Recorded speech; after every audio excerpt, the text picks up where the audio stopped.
everyone, welcome back to Thread Garden. Today is my video on my whip update, or whips update.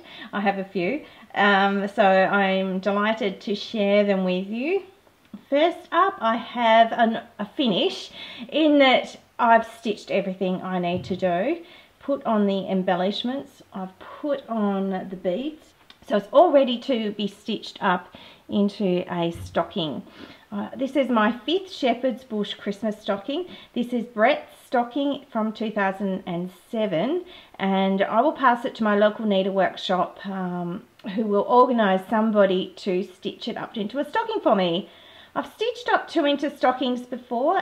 I wasn't 100% happy with the second one I stitched, and it didn't seem to be exactly the same shape as my first one, so I've decided to leave it to the professionals and pay someone to do it. I'll go into the shop this week, choose a backing fabric and pass it over to them, and hopefully they'll have it done in plenty of time for Christmas so I can hang it up with the other 4. So this stocking is for my husband, David, and I've already stitched 3 stockings for my children and myself. My husband was the poor lonely one without a stocking, so it's nice to be able to do that for him. So I'm going to show it to you now. I put the little elephants on the pattern just to remind me to show you the really cute elephant ornament that's stitched onto this stocking.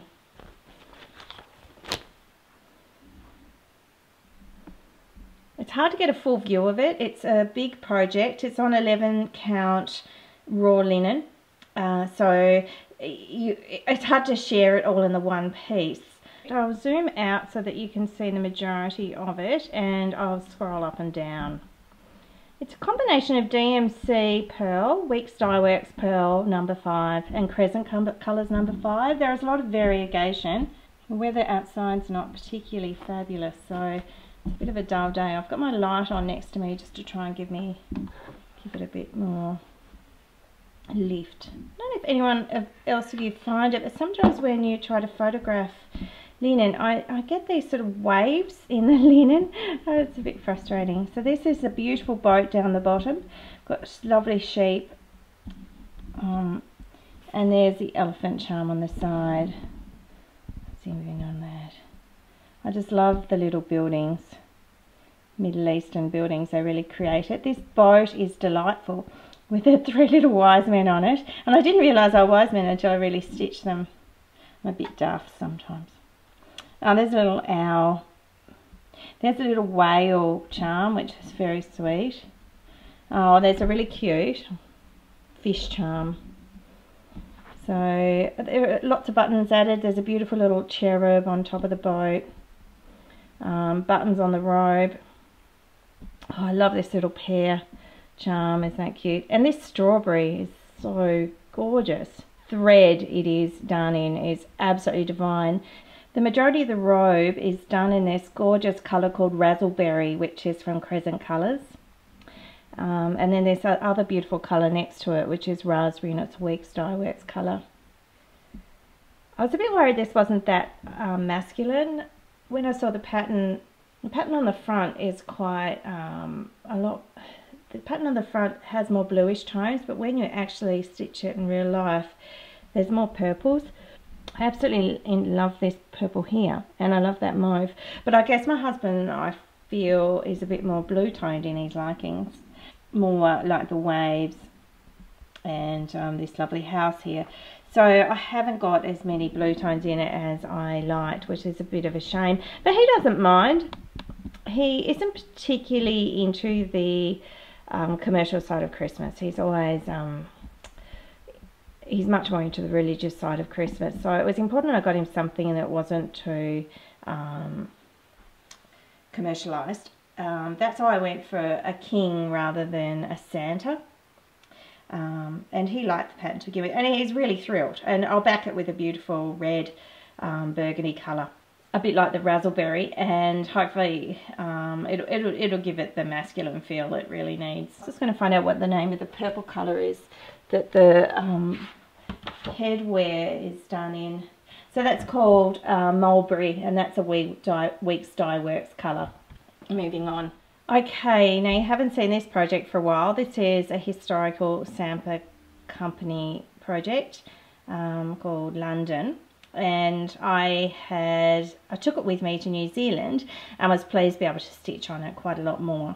Since you saw it last, I stitched the border. I'd done the small pictures.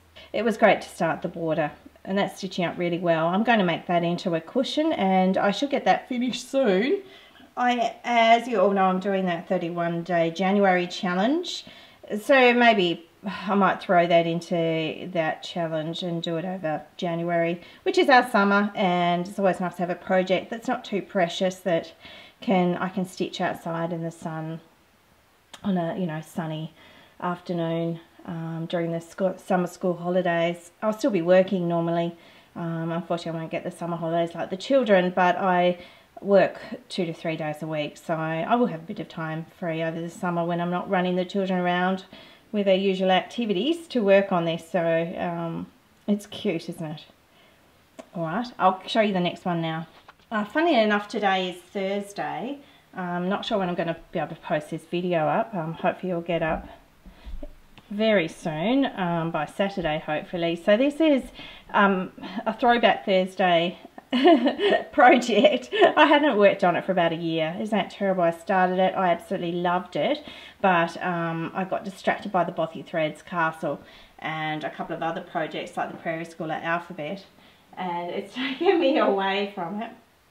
So it's great to be able to get back to this. I'm going to start a Haid in December, try again, and I thought, well, why don't I work on this, because this is Haid-like, and practice my, just my gridding, my counting. I'll use my two-handed method to get it going. So I've worked on it. I've put in probably 100 stitches over the last 2 days, which I'm pleased about. It's really pretty kit. It's Bucilla. I bought it from Fox Collection, which is cross-stitch needlework craft selling company in Australia. It has a website, and it came as a kit with beautiful threads. It's worked on 28 count mushroom even weave with a cotton thread. So here is what I have done. I've done the working on the top left corner, nowhere near the fairy at this stage. Some of the stitching is meant to be done in 1 strand and some in 2 strand. Now I'm not sure if I sound crazy, but I think I'm just going to do it in 2 strand. I think just stitching some in 1, some in 2, it might give it quite an uneven appearance.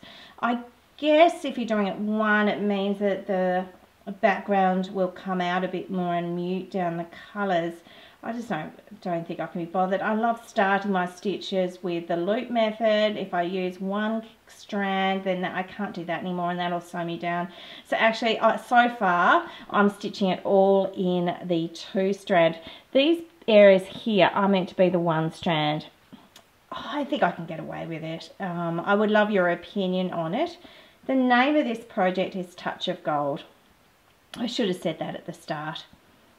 And so I look forward to working on that more. I really have always been admired fairies. I grew up in fairyland when I was little, and in Enid Blyton's stories, I think I lived there in my spare time, in my imagination. So I've always loved fairies. This brings me back to my childhood. And these beautiful butterfly wings. I do really love butterflies, and these wings are delightful. This is based on a painting. I have seen another version of it on a different company, but actually I think I like this one better because I think the facial features are really beautiful and quite realistic. So I look forward to watching that one progress. So this is the Prairie Schooler alphabet that I'm working on, and yay, I finished the first row, and yay, I finished Eyes for Indian Corn. The Indian is the hero of this block, not the corn. I don't know if you feel the same way, but isn't the Indian fabulous? So I finished the first row. It's got 9 blocks across, and now I'm moving to the second row. So I'll show you what I've done on that. So I've started the second row here. This is what I'm up to. This will be the jack-o'-lantern, which is perfect timing because this week is Halloween. And so I'm having fun stitching it for Halloween, but I know I want to get on to the pumpkin part, but anyway, I don't know whether that's going to happen before Halloween, but I guess Halloween's a time period, isn't it? So I'll still be working on this one next week and the week after, so I'll keep Halloween going, won't I? So this is stitched on 36 count linen. It's just a raw colour. I do love it on this. It gives it a real earthy country feel, and I'm really enjoying it. I'm doing it the recommended threads the majority of the time. I have made a few colour substitutes, but not recently. Now, this is the Bothy Threads Cut Through Castle. I know this is probably the one you're waiting for. I saved it to last to keep you on the video. It's a naughty me. So, look, I am so close to a finish. I just have this little bit of back stitching left to do. So, isn't that fabulous? I am just delighted. So, I've got this little man to stitch here. He's fighting the other man on the bridge to do. I've got the stairways. I did have to make some adjustments to my pattern there, so I'm hoping that won't be too hard, and that's it. So, I am thrilled, and my Tom... it will be wrapped when I get it framed and put on the wall of his bedroom. Won't you, Tom? Yeah, Tom's next to me and he said he's shaking, nodding his head. He's really excited to put the castle on the wall. What do you like about the castle? I like the duck up here. Oh, I don't know if it's... I like the duck there. So I love the little bird here. It's just missed an arrow, which is lucky. So it is a dark day, sorry, I'm switch shadow. Look at the cute man on the toilet. The first and only toilet I'll ever do. I love the wizard up here. The details are amazing. I was so excited. I did an update on a Facebook page, and Amanda Loverseed, who actually drew this picture, she responded back to me and said that she used friends and as people dressed up in medieval clothes to draw them, and this one is her husband here. He's the archer. So I was delighted. I've admired Amanda Loverseed's work since I found it with Phoenix Trading Cards, and I am so thrilled to be able to do one of her patterns. It's great. I still got the pirate ship in progress, and I'll get back to that once I finish back stitching. I only have maybe 2 hours work. It takes longer than you think. I thoroughly enjoyed back stitching it. It's lots of fun. So that's it for today. I have to go.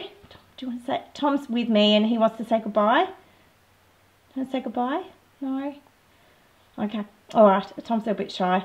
But yeah, I'll show you Tom. There he is.